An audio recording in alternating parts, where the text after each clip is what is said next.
Hello viewers, I'm your host Uzma Jafri with another episode of South Asia Focus. Let's begin the show with Pakistan, where the enforced disappearances and forceful conversions of minority community girls are on a constant rise. The modus operandi includes kidnapping, the exploitation and the conversion. The perpetrators are repeatedly doing this with impunity. The pleas have so far fallen on deaf ears. Victims say that police is dragging its feet.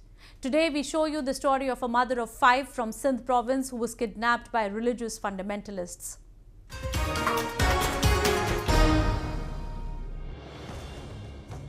Abduction and conversion of minority girls has become a widespread phenomena in Pakistan, with radicals taking giant strides with every rising day and government paying no heed.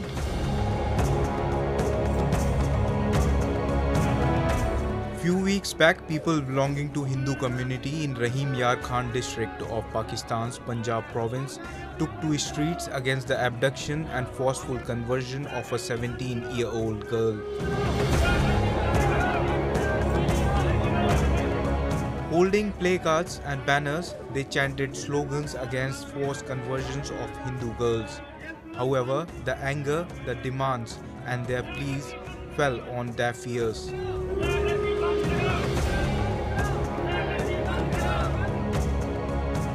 And recently, another woman from Sindh province, Watuni Kolhi, a mother of 5, was kidnapped and violated by an Islamic hardliner, Imran Shah, who then forcibly converted her to Islam. Kohli, who managed to flee from the captivity, disclosed that her kidnapper had threatened to kill her children and her husband.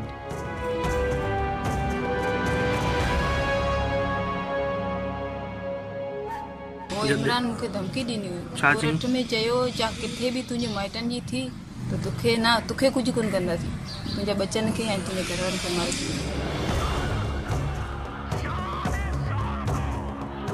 A deep-rooted fundamentalism in Pakistani society has given way to an unprecedented rise in the rate of forced conversions in the country.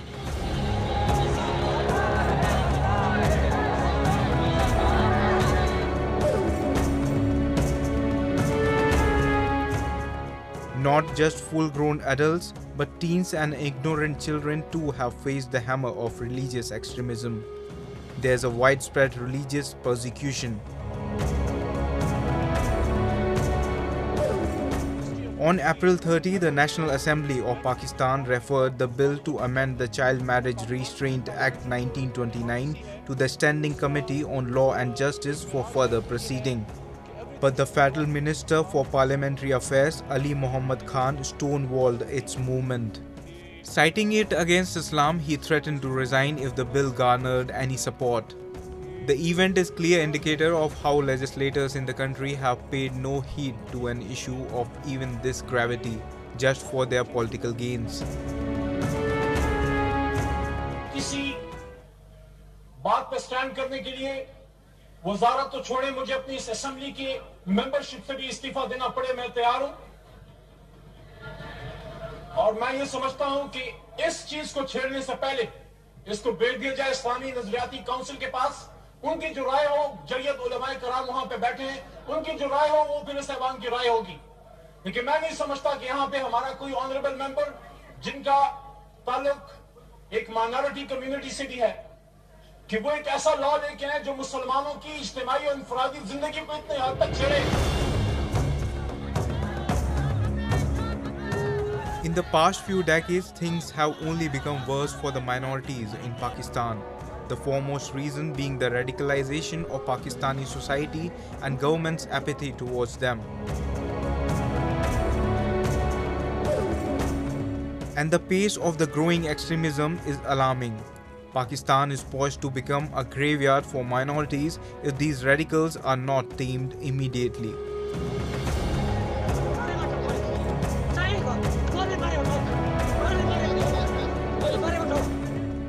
Moving on to the largest yet the least populated province of Pakistan, Balochistan, where the locals' life and livelihood are in tatters, as Islamabad is unabatedly exploiting its resources with no profits being returned to them.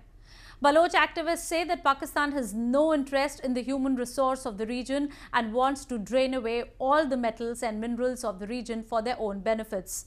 Pakistan is also accused of stifling the voices seeking justice with supreme high-handedness.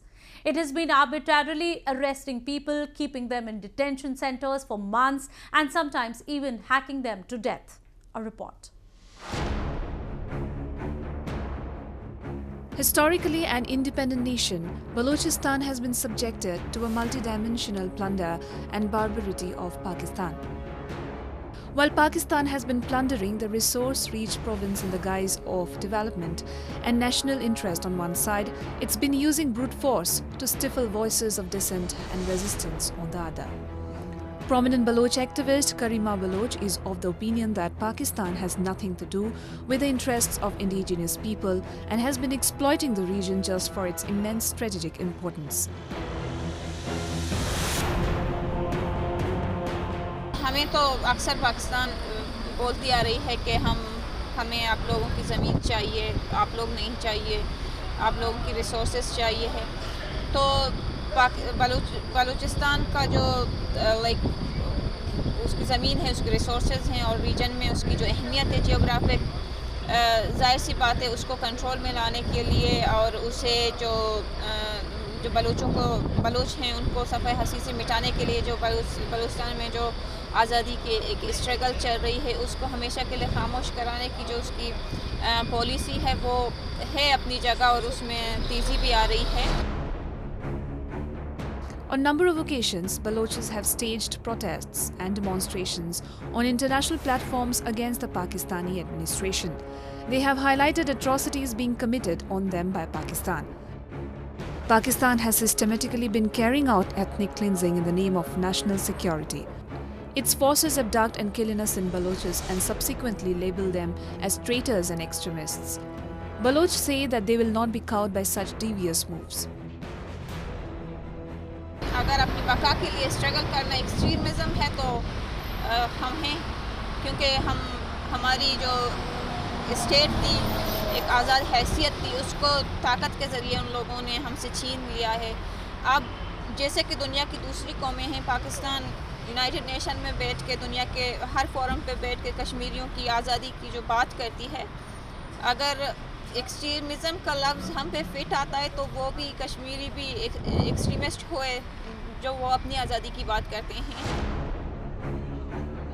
A large number of political activists, intellectuals and students have gone missing from Balochistan in the past few years. These people have been allegedly abducted by the Frontier Corps and other intelligence agencies including ISI and are languishing in detention centers. Pakistan में जो missing persons के cases हैं उन पे सुनवाई होती नहीं है। जो फ्रंटियर कोर्प के लोग हैं, जो इंटेलिजेंस एजेंसीज़ के लोग हैं, आर्मी के लोग हैं, वो दिन दहाड़े लोगों को उठा के ले जाते हैं लोगों के सामने, फिर वो जवाबदेह होते नहीं कोर्ट के। और जाहिर सी बात है अगर जिस मुल्क में अदालत या कोर्ट का बस नहीं चलता होगा वहाँ पे किसी और को, क्योंकि वहाँ पे तो आर्मी का राज है, इंटेलिजेंस एजेंसियों का राज है, उनसे कोई पूछता नहीं है, उनसे कोई पूछ सकता भी नहीं है क्योंकि अथॉरिटी उनके पास है। The plights of Baloch have compounded since the launch of the multi-billion-dollar China-Pakistan Economic Corridor or CPEC project, as the Pakistan Army has intensified its operations to ensure safe passage to China in Balochistan. Activists accuse that the CPEC project has only brought death and destruction for the local people instead of economic opportunities. They blame that those who have opposed it have been subjected to torture and violent crackdowns by Pakistani army that has largely been operating at the commands of Beijing.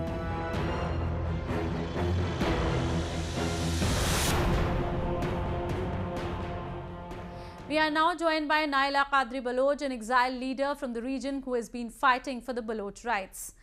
Ms. Naila, the situation in Balochistan is getting worse with the time. How do you analyze this deteriorating condition?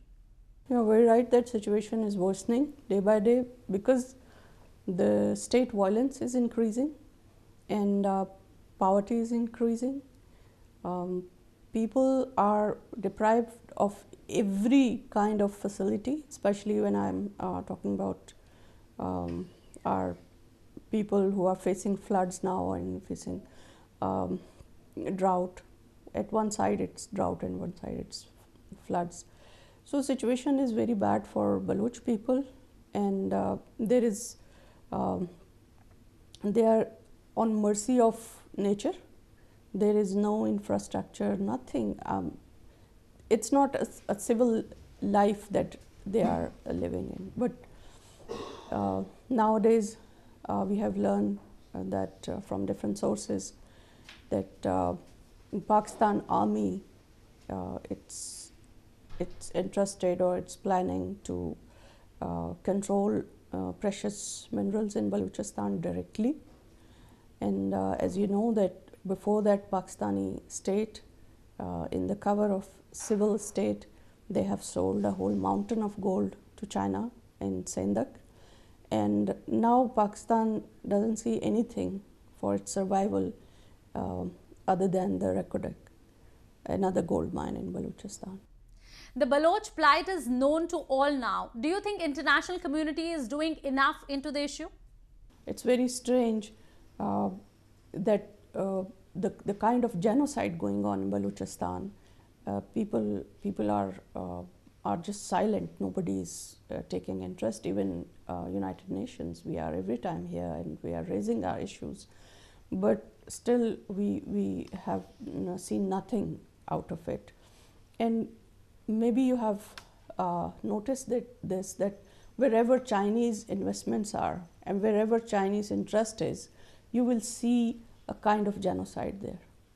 Like wherever they go, we never heard about sectarial violence in Gilgit-Baltistan. But as Chinese entered there, it started there. You can see Myanmar, you can see Balochistan. So they come with bloodshed. What kind of development is this? It's not development, it's occupation with huge, like unbearable kind of bloodshed and violations of human rights at massive levels. Moving on to Sri Lanka, where normalcy is slowly returning to the country. After a gap of almost 3 weeks, the churches have opened and believers are returning to pray. Although the atmosphere has grown less tense now and fear is slowly disappearing, the Prime Minister of the country has asked people to stay cautious as the Islamic radicalism is rapidly expanding in the region. We bring you the report.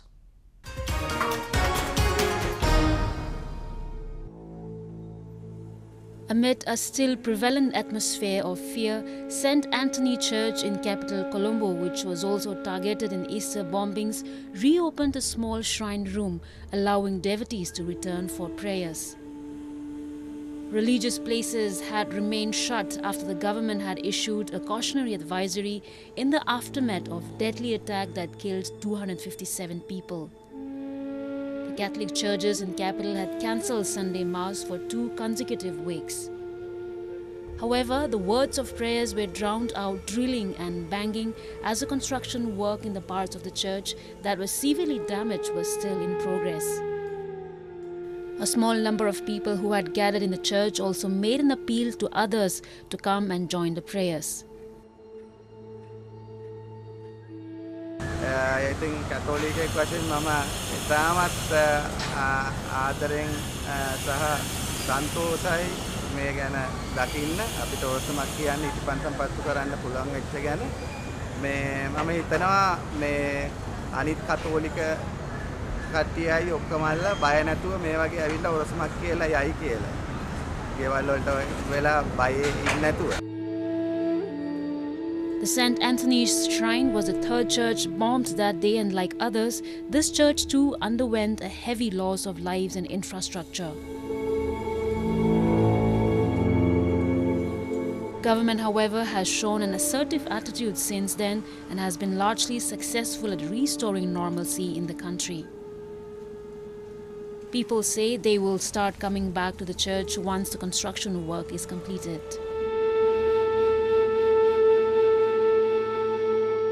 දැන් මේක අදනවානේ මේ අදලා ආයි තව මාසෙකින් මේ ඔක්කොම හරියයි කියලා තමයි අපිත් හිතන්නේ. ඒ මොනවත් ඔක්කොමලාට හොඳයිනේ. මිනිස්සු එයි ආයි පරණ විදියම ආයිත් අපිට බිස්නස් කරන්න පුළුවන්. එයා කාර්යස්සාවක් තිබුණොත් ඔක්කොමලාට හොඳයි. Earlier, Sri Lankan Prime Minister Ranil Wickremesinghe has apprised Sri Lankan people that the investigators had dismantled a major part of the network linked to the bombings and normalcy had been restored in major parts of the country.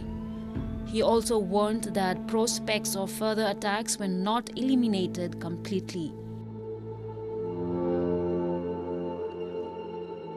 මේ වන විට රටේ ආරක්ෂා තත්ත්වය යහපත් තලයකට ගෙනෙන්නට ආරක්ෂාංශ සමත් වෙලා තිබෙනවා. පාස්කු ඉරිදා ප්‍රහාරයට ඍජුවම සම්බන්ධ දැනට ජීවතුන් අතර සිටින සියලු දෙනාම පාහේ නීතිය රැහැනට කොටු කර ගන්නට සමත් වෙලා තියෙනවා. දැන්ට ඉතිරි වී තිබෙන්නේ ප්‍රහාරකයන් සමග සමීප සබඳතා පැවැත් වූ පුද්ගලයන් සම්බන්ධව විමර්ශනය කොට ඔවුන් අත්අඩංගුවට ගැනීමයි. තරාතිරම නොබලා ඔවුන්ට එරෙහි ක්‍රියාමාර්ග ගැනීමට රජයක් විදියට අපි අවශ්‍ය උපදෙස් ලබා දී තිබෙනවා. State media have also reported that the security forces have been measures to strengthen the security in all parts of the island, while the day-to-day operations in Colombo have been restored.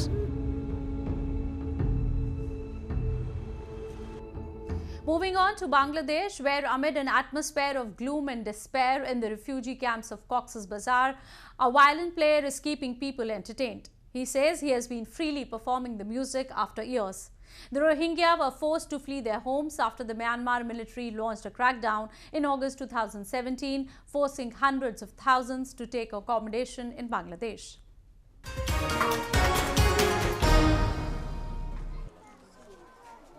"75-year-old Amir Ali is a popular figure in refugee camps of Cox's Bazar in Bangladesh, as his passion for violin playing is providing recreation to others in their tough times.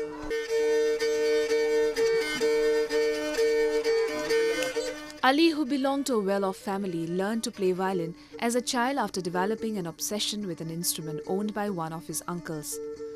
In the beginning, he forged a makeshift copy out of bamboo. Later, he bought his own in Bangladesh.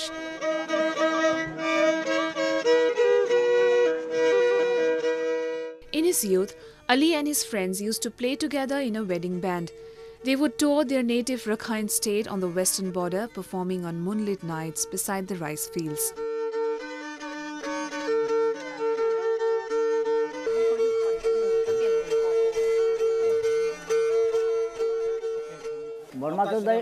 বর্মাতোদাই আসছে যে এটা দাসে কোনো জিনিস দাসে আনিবার কোনো কিছু আনি নেওয়া পারি গাড়ির খবর কিন বা আর কিছু লই নেওয়া পারি যেটা বাজন আসে বেলা আসে বেলা করে দলে বেলা ফুল নেওয়া হয়।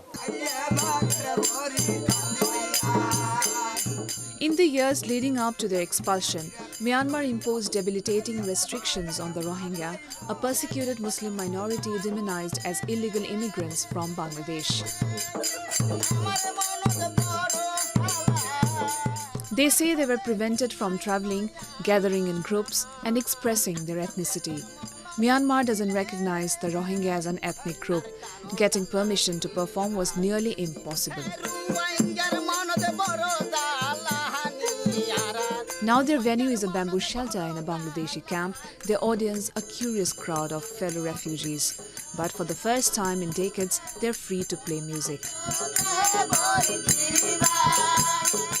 বর্মাতো যেটা আসেল বেলা যে এবার যেটা ফেলি আইলাম তাহলে এটা এই অধিবার মেকে ইয়ো চিন্তা করতো তাহলে এটা ইয়া রাইসও নগাইটা ইন টুইন ফাইলেন দিন বেশি তেসি কিছু তোরা মোরা টিয়া দলা করি তাহলে বেলার খবর সাইডে যাইতে ঠান্ডা মাঝে যাচ্ছে গোফা আগে খবর পাই যাই যাচ্ছে বেলায় বেড় নেই এবার আনি এই পর্যন্ত বাজাই দিয়ে দিয়ে।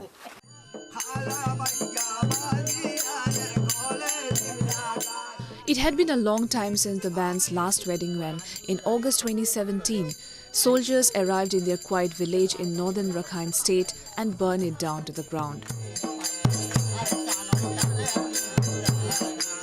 আমরা বেশিরভাগ বৈঠক করিও বৈঠকের মাঝে বাজাই এটাও যাচ্ছে মানুষ হয় এনে বাজারেও যাচ্ছে মানুষ আইয়ের যাচ্ছে তৈরি চা তারা খুশি আসি ঘরে বইয়ের চা দিয়ে যায়।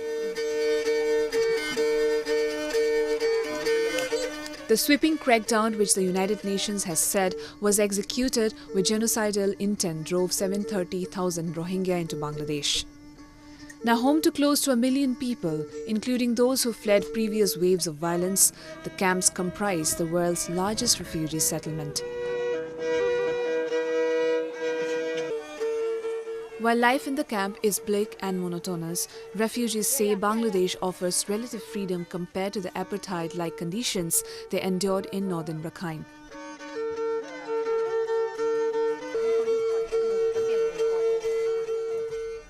Moving on, the northeastern region of India also showcases the rich culture, ancient traditions and lifestyle of the tribal people. One of the northeastern states which homes numerous tribes with colorful and unique customs is Nagaland. The state is widely known for hosting the Hornbill Festival, but it also celebrates numerous other festivals every season.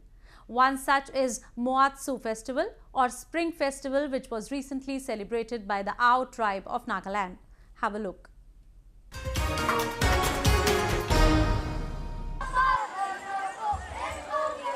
India is a land of festivals and each state is known for its own colorful festivity. The month of May holds a significant place in the northeast region as it is related to harvesting and starting a new cycle of cropping. One such festival is a Moatsu festival or spring festival that is celebrated by the Ao tribes of Nagaland. Moatsu festival is celebrated in the first week of May every year to seek blessings from the Almighty for a bumper harvest. The festival was recently celebrated with utmost zeal and fervour at Anumai Amphitheatre, Tuyimlang village of Nagaland. It is a festival marked to invoke God's blessing after the sowing season. Like most Naga festivals, Moatsu is marked by rituals of sanctification of the individuals and the community to prepare for the receiving of the Almighty's blessing. The dark sky and rain did not dismay the festive mood as villagers young and old dressing traditional attires came to attend the celebration. The Ao community observes Moatsu Mong after the sowing is completed. The festival provides them a period of recreation and entertainment after the tiresome work of clearing fields, sowing seeds, burning jungles that stretch over a week. The Moatsu festival is also marked by peppy songs and dance numbers. This year too, cultural groups from other Naga tribes including Chang, Sangtam, Phom, Adivasi and Jhumur dance group of T tribe of Assam participated in the festival.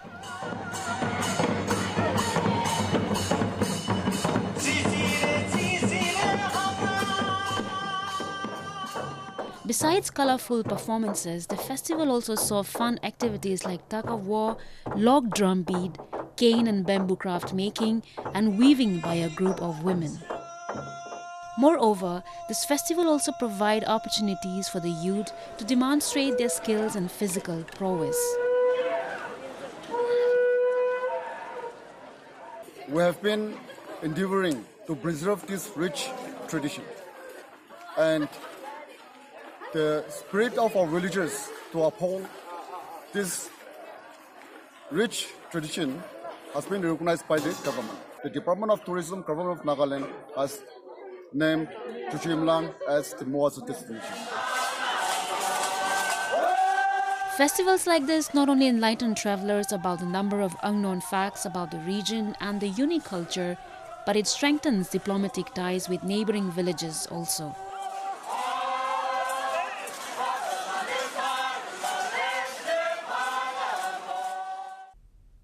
India homes hundreds of such tribes that provide extraordinary insights into the diversity of the country. With that, we come to the end of this week's episode. See you next week. Goodbye and take care.